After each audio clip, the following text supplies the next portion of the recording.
اس نے اس آدمی کا نام مجھے یاد ہے، اس آدمی کا میں لینا نہیں چاہتا، وہ جو میرے ساتھ اس نے اس کو دیکھ کر کہا اے فلان میرے سامنے، آج تو مولوی کے ہتھے چڑھ گیا۔ یہ بھی کہنا تھا کہ اس فلان نے وہیں سے اس وقت وادی سلام کچی ہوا کر پتھر اور ریت مٹی پڑی ہوتی تھی، اس نے ایسے پتھر اٹھائے اور اپنے پاکستانی انداز میں فصیح زبان میں گالی دینے لگا۔ اب پتھر اٹھا تم نے ہمیں برباد کر دیا، تم نے ہمیں یہ کر دیا، تم نے ہمارے بولے چھوڑا کچھ نہیں، ہمارے یہاں اخلاق نہیں رہا، ادب نہیں رہا، اللہ جس کو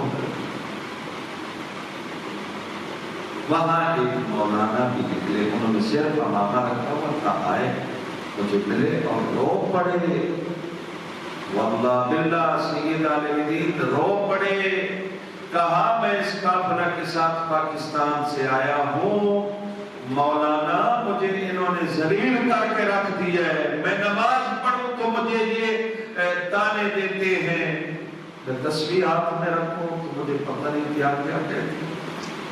وہ سارے ظاہرین تھے، ابو اسرار بھی بڑا مشہور ہے۔ تو گزارش یہ ہے کہ ہماری حالت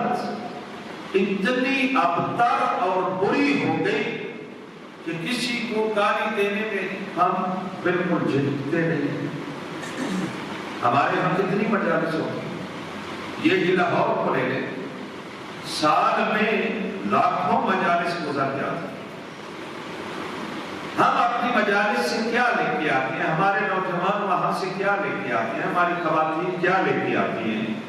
یہی یہ جامعۃ المرتضیٰ کی امام بارگاہ، یہ خواتین یہ ساتھ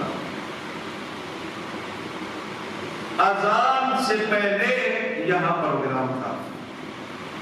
تو یہاں بھی پروگرام ہو رہا تھا، تو اذان سے 2 منٹ پہلے میں نے کہا، یہاں مصلی پہ بیٹھا تھا، میں نے کہا نماز پڑھا تھا، میں نے کہا اب لیڈیز سے کہو بس کر، اذان ہونے والی ہے،